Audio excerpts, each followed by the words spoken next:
Direto do plenário está de volta ao vivo com imagens do plenário do Supremo Tribunal Federal. É a expectativa da segunda parte da sessão plenária da tarde desta quinta-feira, que, como sempre, você continua acompanhando aqui na TV Justiça com o pregão dos novos processos a serem julgados na tarde de hoje. Na TV Justiça, ao vivo, direto do plenário.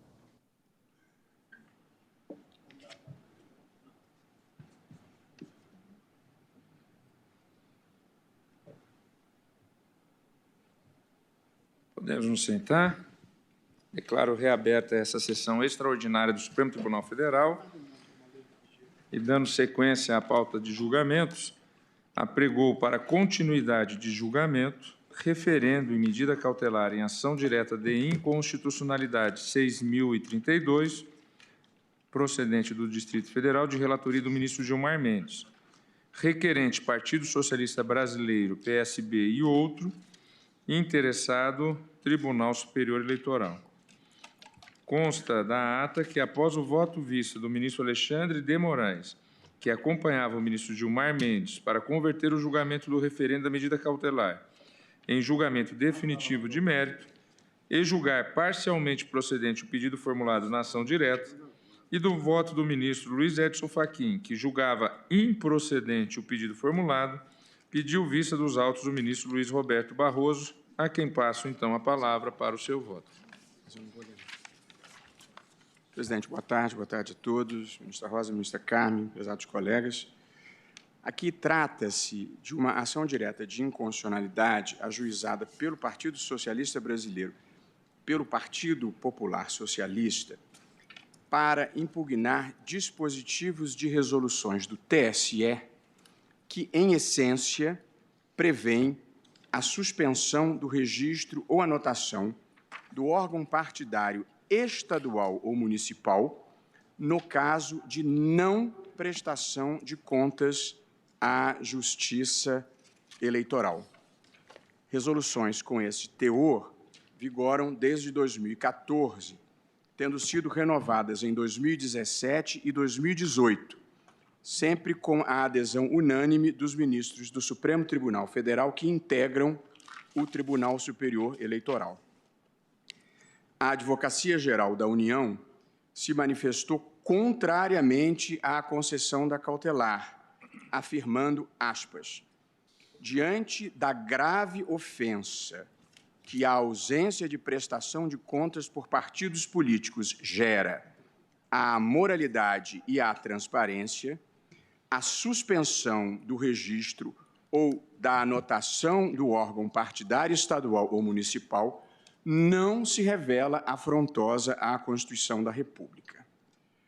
A Procuradoria-Geral da República também se manifestou contra a concessão da medida cautelar, observando também que houve equívoco no reconhecimento da prevenção do relator.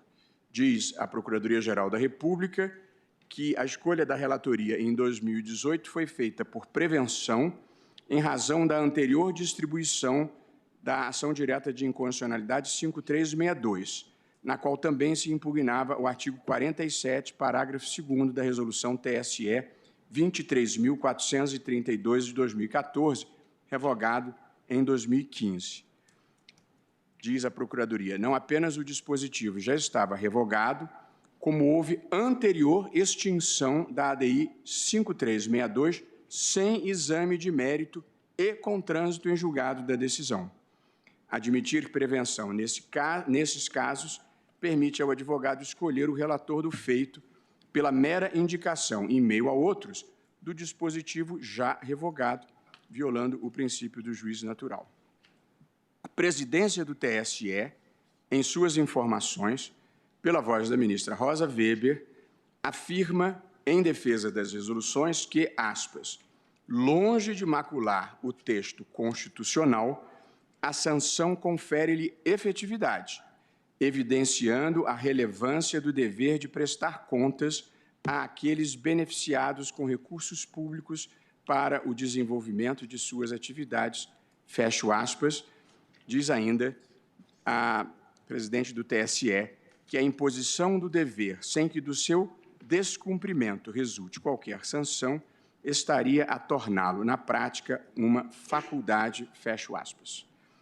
A despeito das manifestações contrárias da AGU, da Procuradoria-Geral da República e do TSE, o relator deferiu monocraticamente a medida cautelar, isto é, entendeu que as resoluções que vigoravam desde 2014 não poderiam aguardar a manifestação do plenário e deu interpretação conforme a Constituição aos dispositivos impugnados, de modo a afastar, aspas, qualquer interpretação que permita que a sanção de suspensão do registro ou anotação do órgão partidário, regional ou municipal, seja aplicada de forma automática como consequência da decisão que julga as contas não prestadas, assegurando que tal penalidade somente pode ser aplicada após decisão com trânsito em julgado decorrente do procedimento específico de suspensão de registro nos termos do artigo 28 da Lei 9.096 de 95. Submetida a medida cautelar ao referendo do plenário, o relator votou pela conversão em julgamento definitivo de mérito e julgou procedente o pedido formulado, tendo sido acompanhado pelo ministro Alexandre de Moraes. Iniciou a divergência o ministro Luiz Edson Fachin, julgando improcedente o pedido. Em seguida, eu pedi vista. Portanto, presidente, o que está em discussão aqui é saber qual é a consequência jurídica legítima e razoável do fato de um partido político simplesmente não prestar contas à Justiça Eleitoral dos valores recebidos. Não se trata de uma discussão sobre contas não aprovadas. É simplesmente o partido que não prestou contas, ignorou o mandamento constitucional, o mandamento legal e as resoluções. Começo, presidente, pela identificação do dever de prestar contas que está inscrito no artigo 17, inciso 3 da Constituição, que prevê o seguinte: é livre a criação, fusão, incorporação e extinção dos partidos políticos, resguardados a soberania nacional, o regime democrático, o pluripartidarismo, os direitos fundamentais da pessoa humana e observados os seguintes preceitos. 3.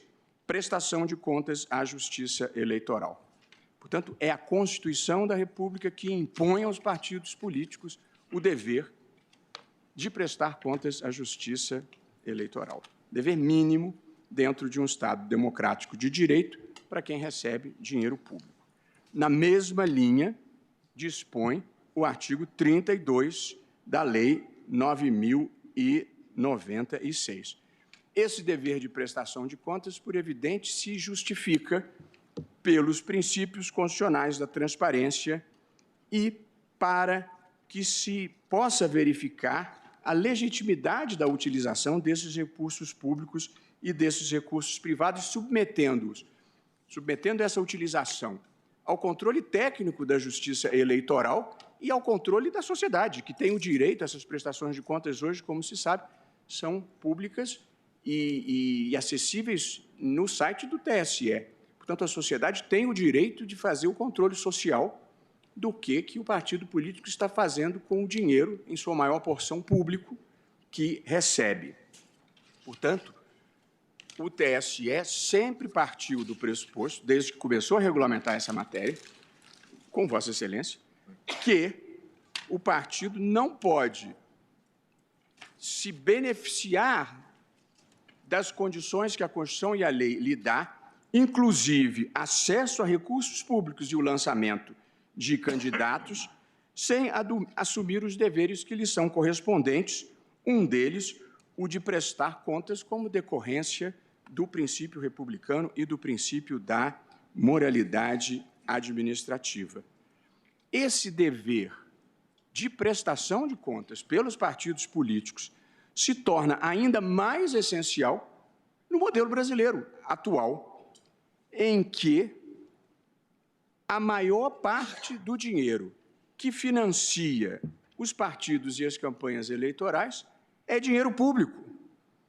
Sem a análise séria e eficiente da movimentação financeira das agremiações, um imenso volume de recursos públicos obtidos com o sacrifício de toda a coletividade, é dinheiro dos outros, é dinheiro do contribuinte, fica isento de qualquer fiscalização pela Justiça Eleitoral, não presta contas e fica por isso mesmo. Os números impressionam. Informações prestadas pela Coordenadoria de Execução Orçamentária e Financeira da Secretaria de Administração do TSE indicam que os partidos políticos receberão entre 3,5 e 4,6 bilhões em recursos públicos em 2020. Portanto, nós estamos falando da prestação de contas dessa pequena fortuna. O que a legislação faz para assegurar a efetividade deste dever de prestação de contas? A legislação prevê duas situações diferentes. Ela prevê, em primeiro lugar, a possibilidade de cancelamento do registro civil e do estatuto do partido político, na hipótese de faltas graves cometidas pelo partido político e que sejam verificadas na prestação de contas. Portanto, essa é a primeira hipótese. O partido presta contas e se verifica que ele cometeu faltas graves, que vão desde receber dinheiro do estrangeiro até ter grupo paramilitar. E a legislação prevê uma segunda hipótese, que é aquela em que o partido simplesmente não presta contas. E aí se prevê, na resolução do TSE, a suspensão do registro do órgão partidário estadual ou municipal, não nacional, que tenha deixado olimpicamente de prestar contas ou de dar qualquer satisfação acerca das razões pelas quais não o fez. O primeiro caso, que é o caso de cancelamento do registro, ele está integralmente disciplinado em lei pela gravidade da sanção. Cancelar o registro de um partido político e o seu estatuto é uma providência grave e, por esta razão, a lei exige que se instaure um procedimento específico e autônomo para este fim. O segundo caso é de muito menor gravidade, em que a legislação apenas prevê a suspensão temporária do órgão partidário até que as contas venham a ser prestadas. As primeiras previsões nesse sentido, a da possibilidade de suspensão do órgão partidário que não preste contas, vem do artigo 47, parágrafo 2º da resolução do TSE 23.432 e do artigo 42 da resolução 23.465, atualmente revogados. Esses atos normativos que foram reeditados quando o TSE era presidido pelo nosso hoje presidente, ministro Dias Toffoli, e figuraram como também juízes vogais nessa votação os ministros Gilmar Mendes e Rosa Weber, chancelando a legitimidade dessas resoluções que impunham a suspensão dos órgãos partidários que não houvessem prestado contas, e a consequência da suspensão do órgão partidário é o partido não poder lançar candidato, não pode registrar o DRAP. Atualmente, duas resoluções disciplinam esse tema. O artigo 48, parágrafo 2º da 23.546 de 2017, que foi editada sob a relatoria do ministro Gilmar Mendes, então presidente do TSE, e, à época, integrado também pelos ministros Luiz Fux e Rosa Weber, que votaram favoravelmente à resolução. E, posteriormente, o artigo 42 da resolução 23.571 de 2018, editada já sob a presidência do ministro Luiz Fux e que teve o endosso da ministra Rosa Weber e o meu mesmo.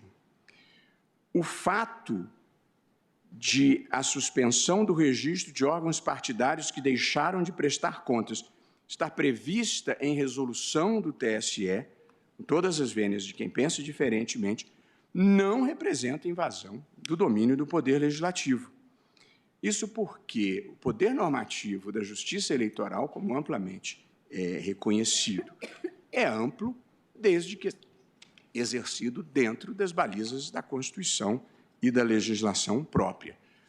De longa data, se superou a exigência de legislação expressa quando se trate do cumprimento da norma da Constituição. Quer dizer, o princípio da legalidade, de longa data, desde uma importante monografia do professor português Paulo Otero, foi substituído pelo princípio da juridicidade, pelo qual o administrador não só pode, como deve, dar execução, inclusive por atos administrativos, aos mandamentos da Constituição.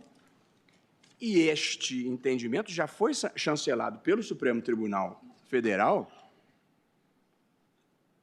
num caso célebre e importantíssimo, que teve relatoria em parte do ministro Carlos Aires, em parte do ministro Ricardo Lewandowski, do nepotismo, em que o Supremo entendeu que a resolução do Conselho Nacional de Justiça, na ocasião com o ministro Alexandre de Moraes integrando a composição, que vedava o nepotismo, ou seja, que cargos em comissão e funções gratificadas fossem ocupadas por parente até o 3º grau, que se admitisse a nomeação de parentes até o 3º grau para os cargos em comissão no Poder Judiciário, que depois, por decisão do ministro Lewandowski, se estendeu por súmula vinculante aos outros 2 poderes.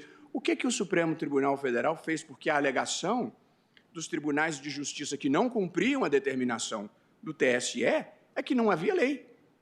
E o Supremo entendeu que do núcleo essencial do princípio da moralidade administrativa e do princípio da impessoalidade se extraía esta regra e que, portanto, era legítima a resolução do Conselho Nacional de Justiça que vedava o nepotismo, como me parece ser perfeitamente legítima a resolução do Tribunal Superior Eleitoral que impõe a suspensão temporária do órgão partidário estadual ou municipal que, num desaforo profundo à Constituição e à lei, simplesmente não presta contas.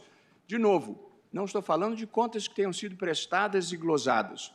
Nós estamos falando de não tomar conhecimento do dever de prestar contas do dinheiro público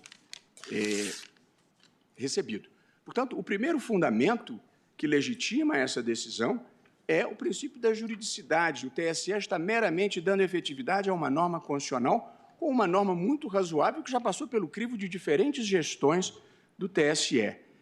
E entendo eu que, mesmo que não houvesse resolução, como se trata, na hipótese de uma obrigação de fazer, o juiz poderia impor, no exercício do seu poder de cautela, uma constrição de direitos que pode ser desde uma sanção pecuniária até uma sanção de o órgão ficar suspenso até o cumprimento do mandamento constitucional e legal. Aliás, o Código de Processo Civil, nosso Código Fux, diz no artigo 139, o novo Código: o juiz dirigirá o processo conforme as disposições deste Código, incumbindo-lhe, 4, determinar todas as medidas indutivas, coercitivas, mandamentais ou subrogatórias necessárias para assegurar o cumprimento de ordem judicial, inclusive nas ações que tenham por objeto prestação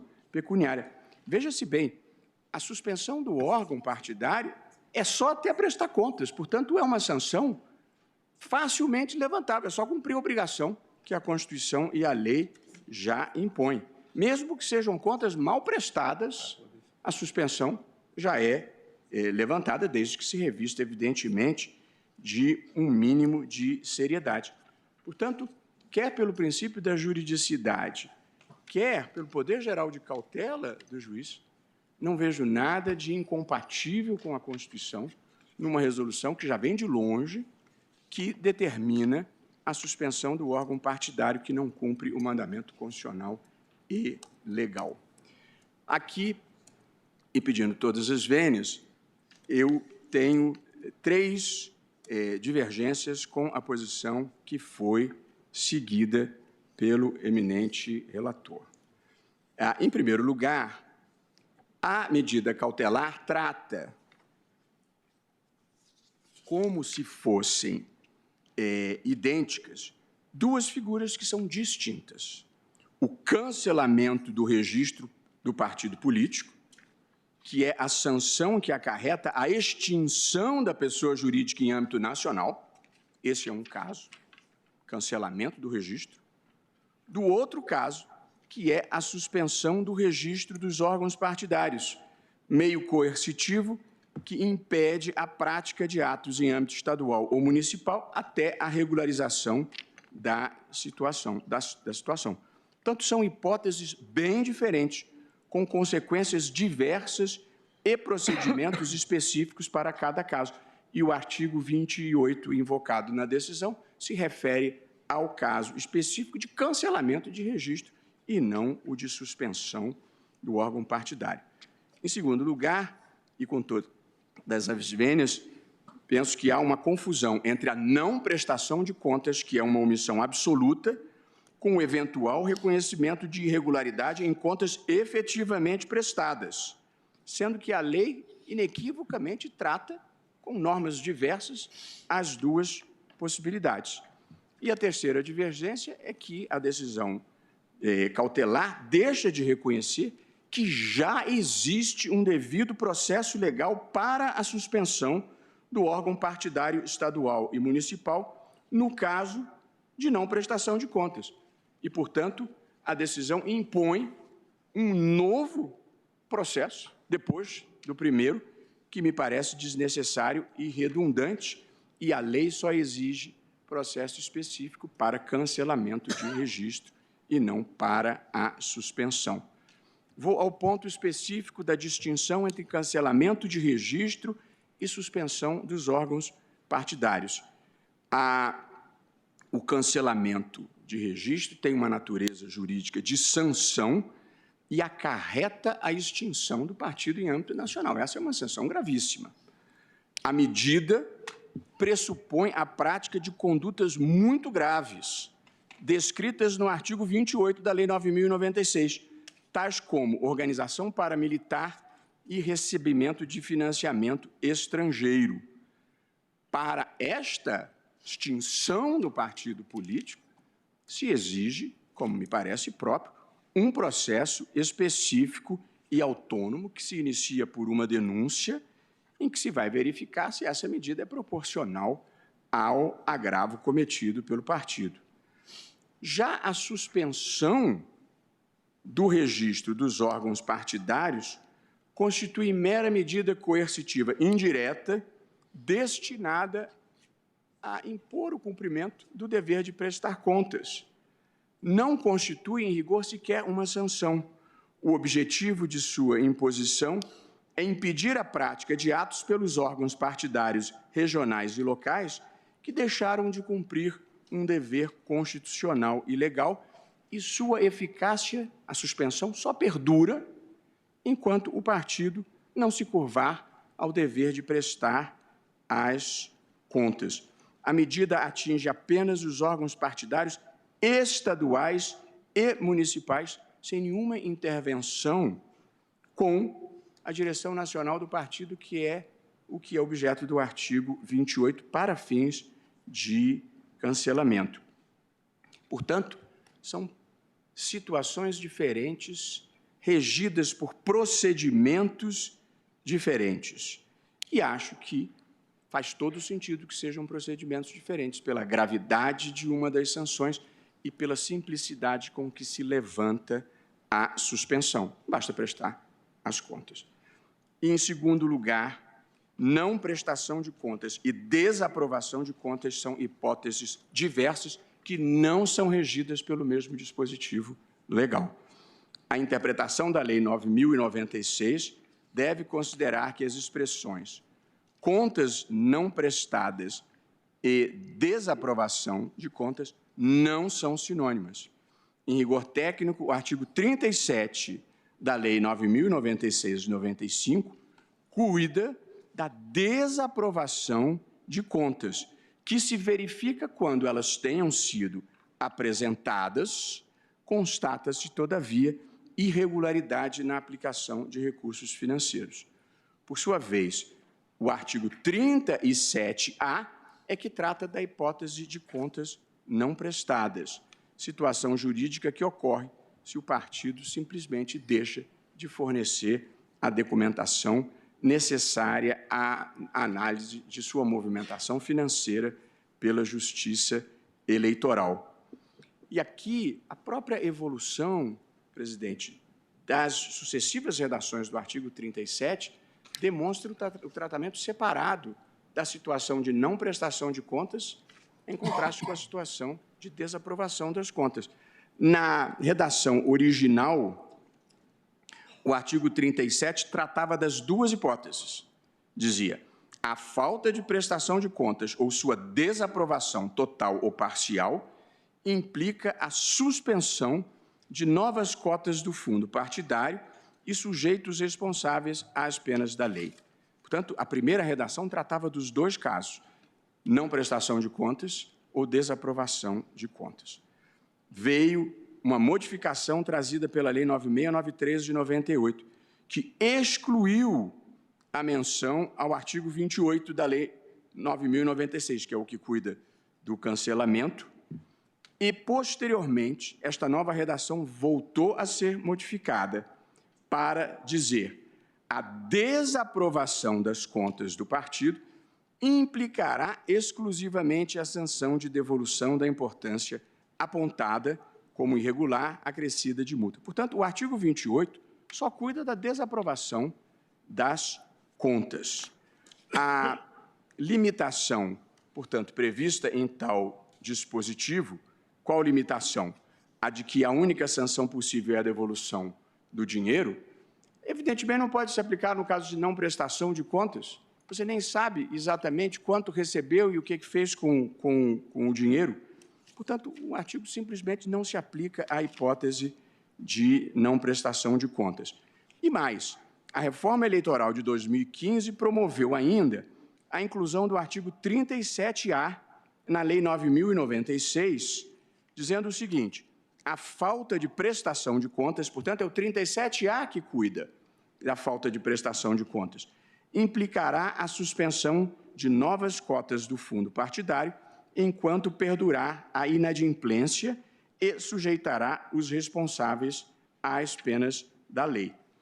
O dispositivo, primeiro, poderia ter feito menção expressa, tanto na sua exposição de motivos, quanto na parte final, a revogação das resoluções do TSE, mas não fez. Não disse que estava nada revogado e não há nenhuma incompatibilidade em a lei prever, a lei prever que não poderá receber novos recursos, com o fato de a resolução prever que o órgão partidário que não prestou contas ficará suspensa. E, por fim, presidente, a suspensão do órgão partidário em razão da não prestação de contas já observa o devido processo legal. A suspensão do registro dos órgãos partidários que deixam de prestar contas não é aplicada de forma automática, como consta da decisão cautelar. Há, sim, observância de devido processo legal, contraditório e ampla defesa, nos termos do artigo 30 da Resolução 23.546 do TSE, após o encerramento do prazo para a prestação de contas, o órgão partidário que deixou de fazê-lo é notificado para suprir a omissão ou apresentar as razões pelas quais não prestou as contas. Se persistir, portanto, primeira oportunidade de se manifestar. Se persistir a inércia, a Justiça Eleitoral deve iniciar o processo de prestação de contas de ofício, reunir os documentos de que dispõe a respeito da movimentação financeira do órgão partidário e ouvir o Ministério Público Eleitoral. Ao final desse procedimento, que a Justiça Eleitoral instaura de ofício, porque o partido não prestou contas, o órgão partidário é intimado uma vez mais para se manifestar sobre aquele procedimento. Se a omissão ainda assim não for suprida, depois de duas oportunidades, aí sim o feito é levado a julgamento, ocasião em que as contas poderão ser julgadas não prestadas. Assim, o procedimento estabelecido confere ao órgão partidário omisso pelo menos 2 oportunidades de manifestação até a eventual suspensão do seu registro. Partido político não é um negócio privado, não é uma empresa, não é uma quitanda. Recebe dinheiro público e tem que prestar contas.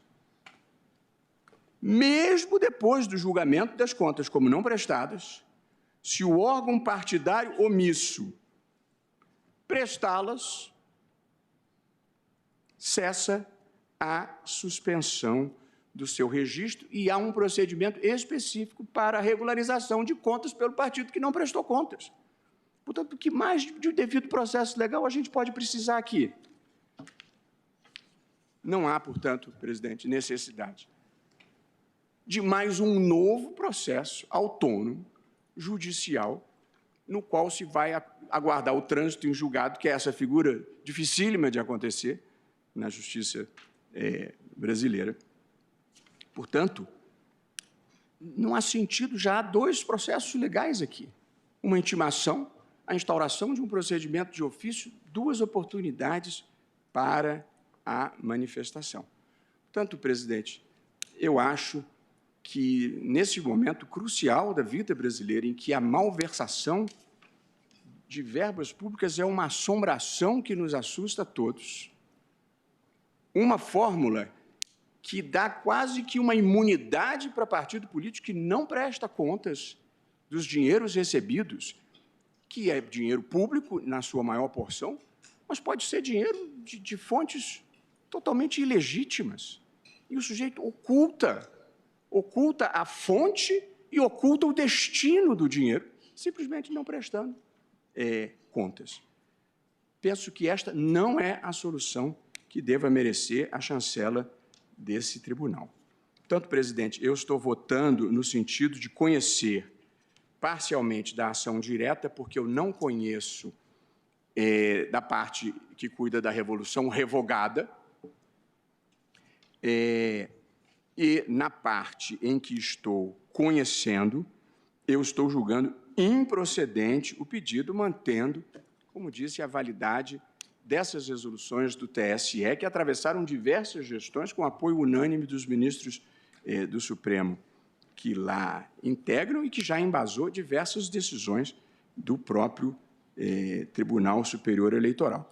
Estou propondo aqui, presidente, a fixação da seguinte tese: são constitucionais as resoluções do TSE que determinam, por ocasião do julgamento das contas como não prestadas, a suspensão do registro de órgãos partidários regionais e municipais até que a situação seja regularizada. É como voto, presidente. Agradeço ao ministro Luiz Roberto Barroso. Como vota a ministra Rosa Weber?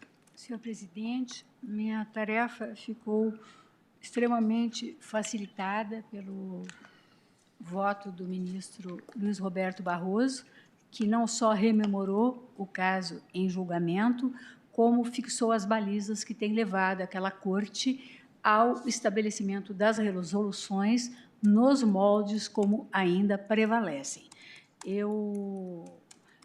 Como visto, trata-se de uma ação direta de inconstitucionalidade voltada contra resoluções do nosso TSE, que, na verdade, estabelecem a suspensão do registro de ordem partidária estadual ou municipal quando tiver as contas julgadas não prestadas. Essa situação é muito delicada, porque não se trata de contas desaprovadas ou parcialmente desaprovadas ou aprovadas com ressalvas. Trata-se exclusivamente da hipótese de contas não prestadas, traduzindo um verdadeiro desprezo das agremiações partidárias por um dever que lhes cabe enquanto recebem recursos públicos. E como bem destacou o eminente ministro Luiz Edson Fachin, quando abriu a divergência, esta consequência é de extração constitucional, na medida que o artigo 17.3 da nossa lei fundamental impõe aos partidos políticos a prestação de contas, ou seja, está, em última análise, não só a dar, via resoluções, efetividade às normas constitucionais e considerados, em especial, os próprios princípios também, que já foram destacados, republicano, da moralidade e o princípio da transparência.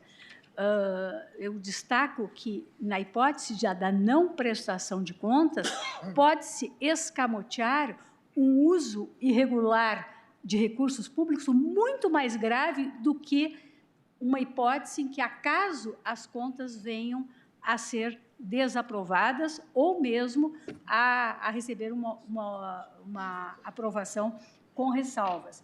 Faço também a distinção, tenho voto escrito, presidente Longo, não vou aqui cansar Vossas Excelências, porque estaria dizendo mais do mesmo, distinção entre o cancelamento do registro de partido do caso da suspensão do registro, que é o que aqui está em jogo. Reporto-me, em especial, as informações que prestei, enquanto presidente do Tribunal Superior Eleitoral, que Vossas Excelências têm em mãos com o material, e ainda aos votos que proferi quando participei da aprovação dessas resoluções.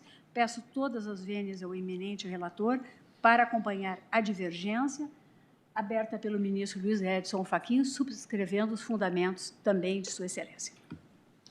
Agradeço, ministra Rosa Weber. Como voto, o ministro Luiz Fux. Senhor presidente, Aguiar Costa, ilustre representante do Ministério Público. Senhor presidente, eu exerci uma presidência muito curta no TSE, mas naquela oportunidade nós tivemos algumas ocasiões de fazermos audiências públicas para apreciação das resoluções e empreendemos algumas modificações. Entretanto, essa modificação da resolução não foi efetivada, mas, à luz do que eu pude colher, essa modificação da resolução não foi efetivada, mas deveria ter sido.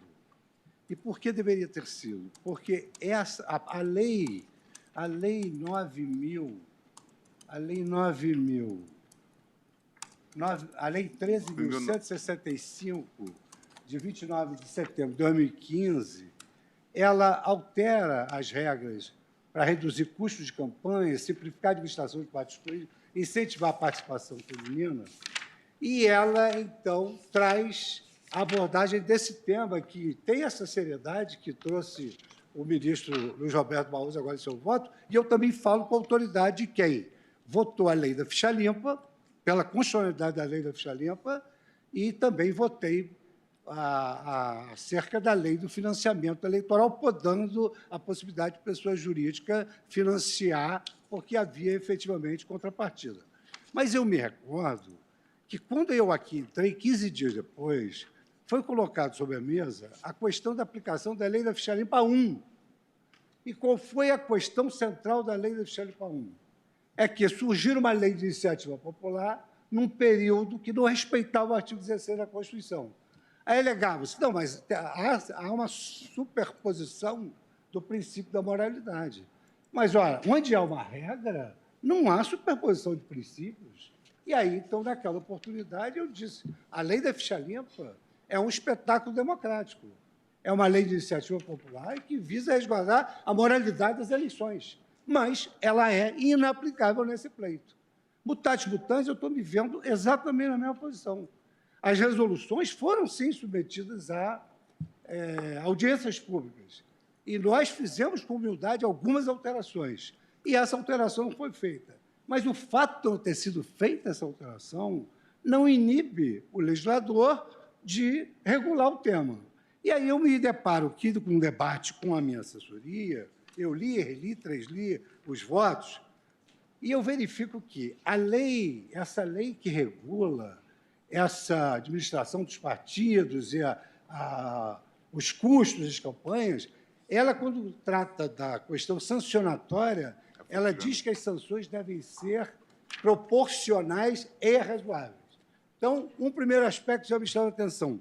Quando uma decisão voltada contra o partido, ela passa a ser ultra vires e atinge uma candidatura, na verdade, essa lei está afrontando, no meu modo de ver, a soberania popular. Porque nós podemos aqui realmente falar do princípio da moralidade.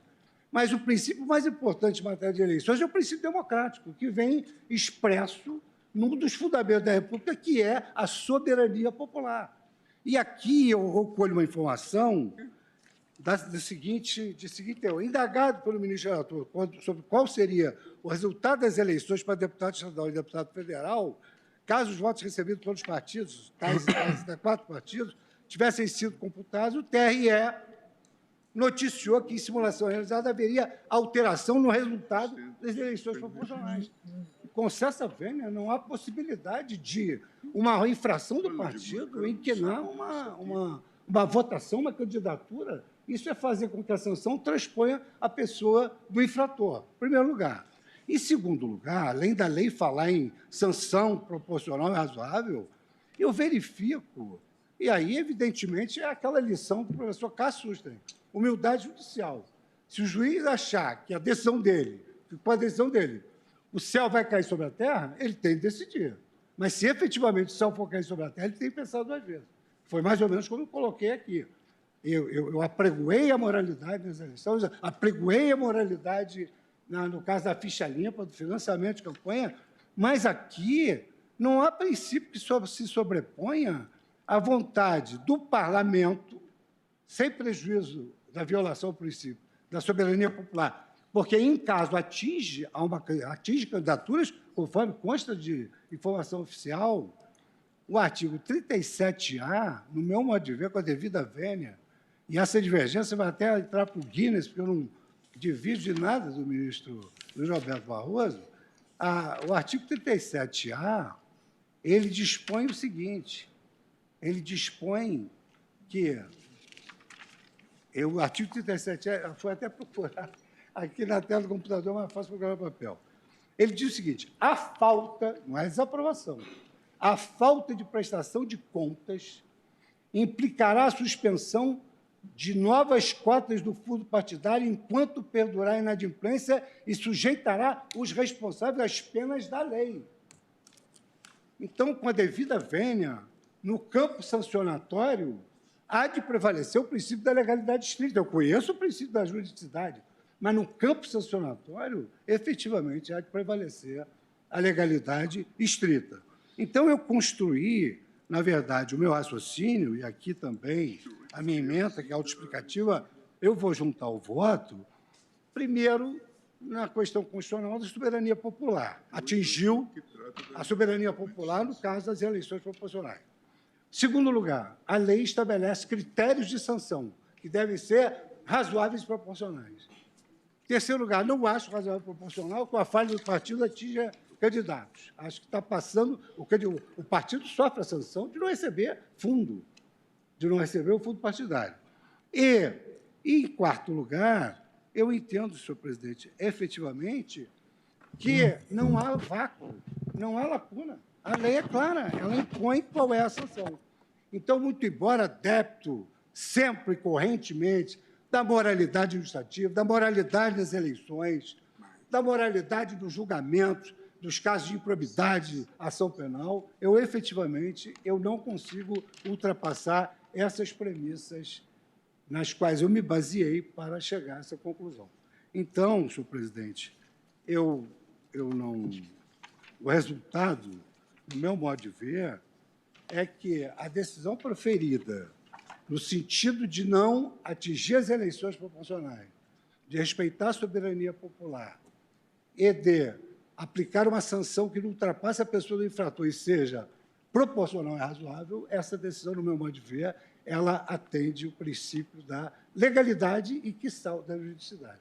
Então, eu peço vênia às opiniões em contrário, notadamente ao meu querido colega, ministro Luiz Roberto Barroso, reafirmando que essa divergência deve ir para o Guinness, porque nós não temos quase divergência absolutamente nenhuma, mas eu voto no sentido oposto, que eu não sei qual é, se dá provimento, se nega provimento, qual é o resultado a que se chega. Acompanhe o relator, portanto. Mas nós estamos julgando o mérito já? Já o mérito. Já a conversão. Então, já é... O relator propôs a conversão em julgamento. Improcedente. Isso, e tanto os votos até agora proferidos no sentido de acompanhar o relator, que foi do ministro Alexandre de Moraes, quanto os divergentes já entraram no mérito. Isso. Já entraram no mérito. Aceitando Pelo que eu a entendi, conversão. o ministro Luiz Edson Fachin pela improcedência, acompanhado pela ministra Rosa Weber, o ministro Luiz Roberto Barroso pelo parcial conhecimento e no conhecimento improcedente também. Então, estão todos votando no mérito. É improcedente. A minha posição é improcedente. Vossa Excelência está acompanhando o ministro Edson Fachin ou o relator? Eu acho que o seu coração acha que é improcedente, mas alguma coisa aconteceu errado. Não pode ser um alguma coisa deu ruim. Deu ruim. Ministro Fux, eu tenho pela parcial procedimento para adotar a interpretação conforme. Com o relator, portanto, ministro... Não tenho nada, evidentemente, nenhuma resistência de acompanhar o relator, mas sempre me afino muito bem com os votos do ministro Luiz Roberto Barroso. Mas agora entendo que é justo o voto do relator. Como vota a ministra Carmen Lúcia? Presidente, em primeiro lugar, eu gostaria de aderir ao voto do relator no que se refere à conversão, que acho que, como Vossa Excelência afirma, foi feito por todos, até aqui.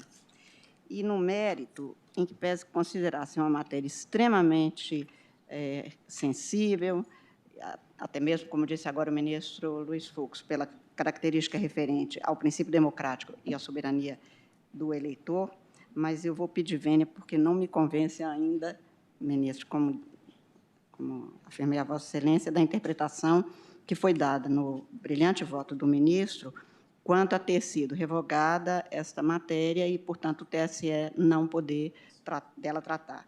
Tenho para mim que o poder normativo da Justiça Eleitoral aqui não exorbitou os poderes, até porque, na alteração feita na legislação, a referência do artigo 28 era no âmbito nacional, como acaba de anotar o ministro Barroso em seu voto.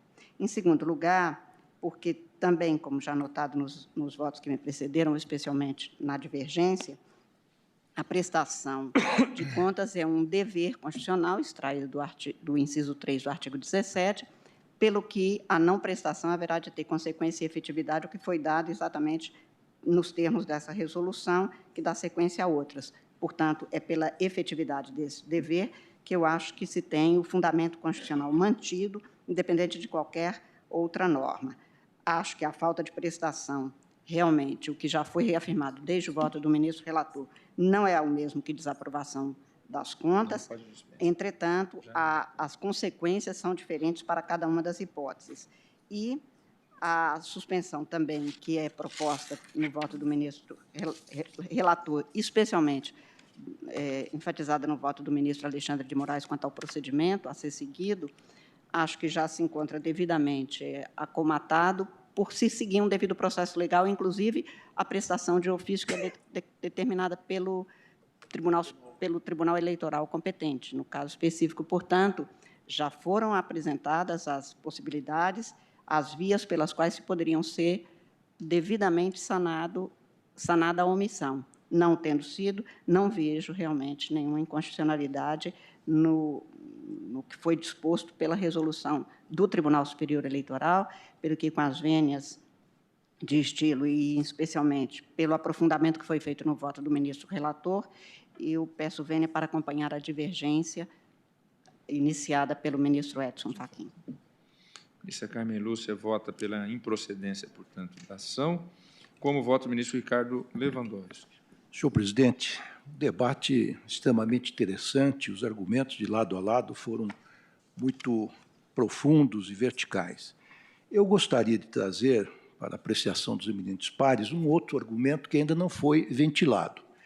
Todos sabem, ou pelo menos a doutrina especializada assim assenta, que os partidos políticos constituem uma espécie do gênero mais amplo, associações civis. Tanto isto é verdade que o artigo 17 da nossa Constituição, em seu parágrafo 2º, assenta o seguinte: os partidos políticos, após adquirirem personalidade jurídica na forma da lei civil, registrarão seus estatutos no Tribunal Superior Eleitoral. Portanto, os partidos nascem, passam a ter vida, quando registram os seus estatutos, enfim, no cartório especializado e, portanto, são fundamentalmente, ou a sua natureza jurídica é de uma associação civil. As associações civis são especialmente protegidas na Constituição de 88, a formação, a participação de uma associação por parte de um cidadão ou de uma pessoa qualquer é um direito fundamental. O que diz a Constituição no artigo 5º, inciso 19, relativamente a esta matéria? Diz o seguinte: as associações só poderão ser compulsoriamente dissolvidas ou ter suas atividades suspensas por decisão judicial, exigindo-se, no primeiro caso, o trânsito em julgado. Ou seja, essa decisão judicial, ela haverá de emanar necessariamente de um procedimento específico, não da mera constatação por parte do Tribunal Superior Eleitoral de que as contas não foram prestadas.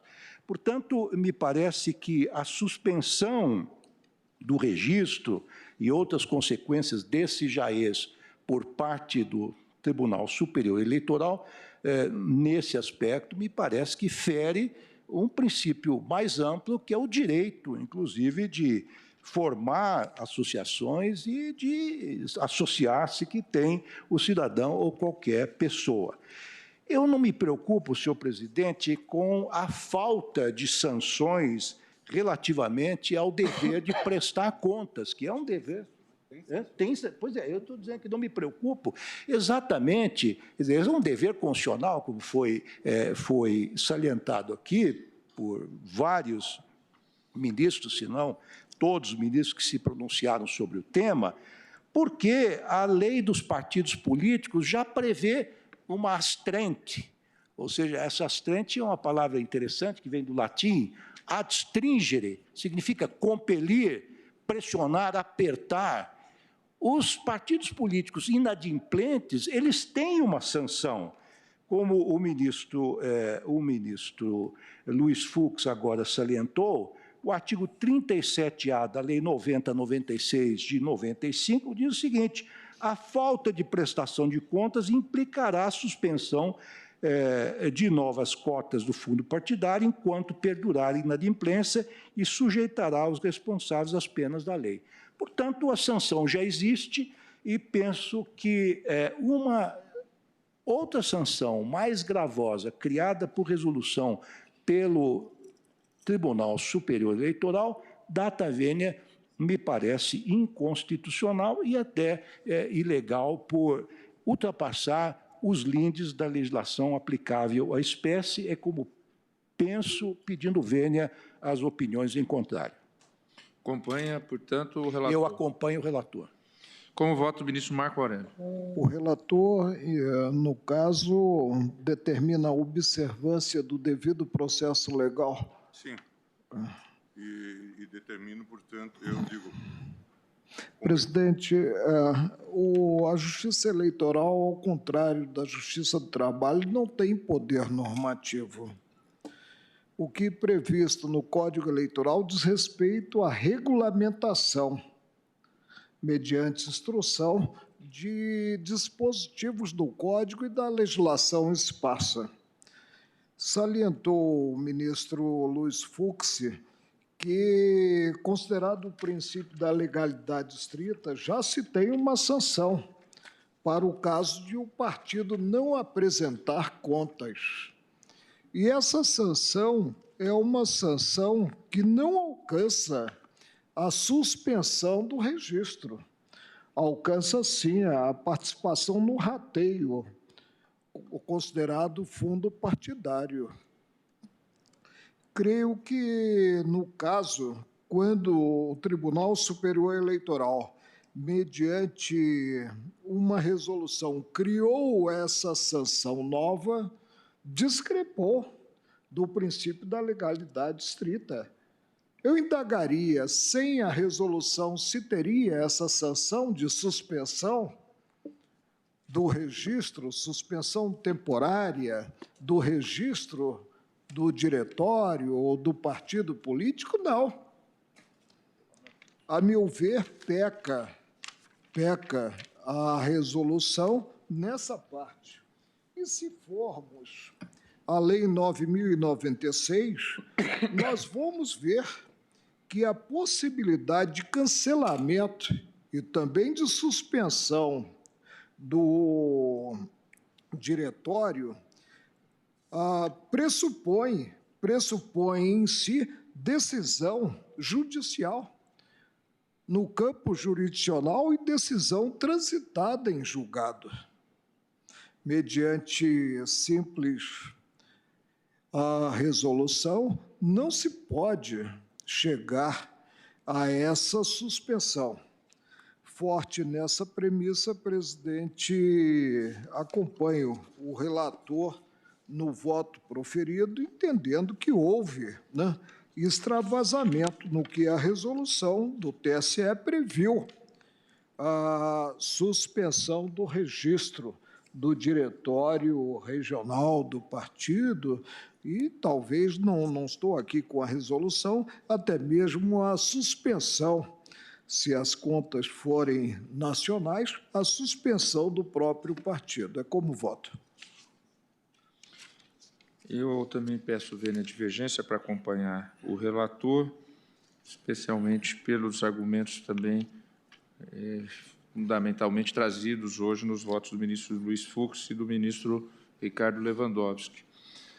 Pelo que eu captei aqui, para fins de proclamação, o ministro Luiz Roberto conheceu parcialmente da ação. Os demais, penso que conheceram pelos pronunciamentos totalmente da ação. Acho que não, porque uma das resoluções foi revogada expressamente pela subsequente. Então, a que foi revogada não pode ser conhecida, a primeira de 2014. O ministro relator conheceu... Não entrei nessa discussão, porque, na verdade, era uma sequência. Só na questão de fundo, mas... porque a primeira divergência foi aberta pelo ministro Luiz Edson Fachin, eu até me certifiquei com Sua Excelência conheceu da ação como um todo. Como um todo, embora a razão técnica do ministro Barroso seja irrespondível, mas do ponto de vista empírico, os efeitos da resolução... permaneceriam. Perduram, como, aliás, Sua Excelência reconheceu. Por isso... Sim. Até pragmaticamente, eu estou conhecendo por inteiro e propondo julgamento improcedente, como propus. Como a ministra Carmen Lúcia fez referência a acompanhar o voto de Vossa Excelência, ministro Luiz Edson Fachin, então pressuponho que Sua Excelência também conhecia completamente. Só para proclamar a parte do conhecimento, eu digo, então, que, por maioria, conheceram do pedido vencido parcialmente no conhecimento o ministro Luiz Roberto Barroso, que conhecia em menor parte, por unanimidade, converteram o julgamento da cautelar em julgamento de mérito e, por maioria, vencidos os ministros Luiz Edson Fachin, Rosa Weber, Carmen Lúcia, que julgavam improcedente a ação, e o ministro Luiz Roberto Barroso também julgava na parte conhecida improcedente a ação. Por maioria, ficou decidido que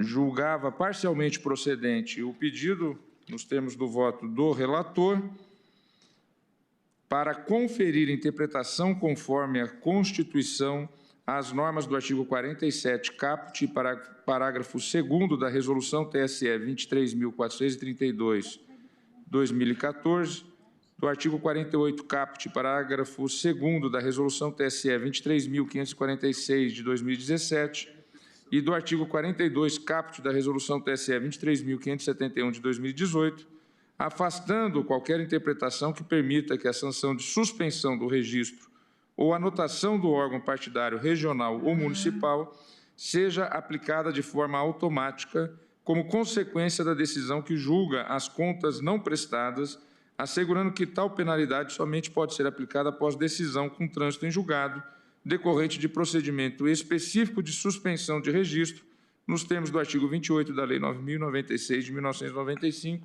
é a proclamação. Em razão do horário, agradecendo a presença de todos. Presidente, me perdoe, mas tem quórum para declarar a inconstitucionalidade? 6 votos. Eu anuncio os 6 votos. Ministro Gilmar Mendes, relator. Ministro Alexandre de Moraes, 2 votos. Ministro Luiz Fux, 3 votos. Ministro Ricardo Lewandowski, o 4º voto. Ministro Marco Aurélio, o 5º voto. Ministro Dias Toffoli, o 6º voto. Mas agradeço sempre a atenção de Vossa Excelência, porque realmente, às vezes, nos confundimos na matemática. Agradecendo a presença... Alguma dúvida? Agradecendo a presença de todos, declaro encerrada a presente sessão.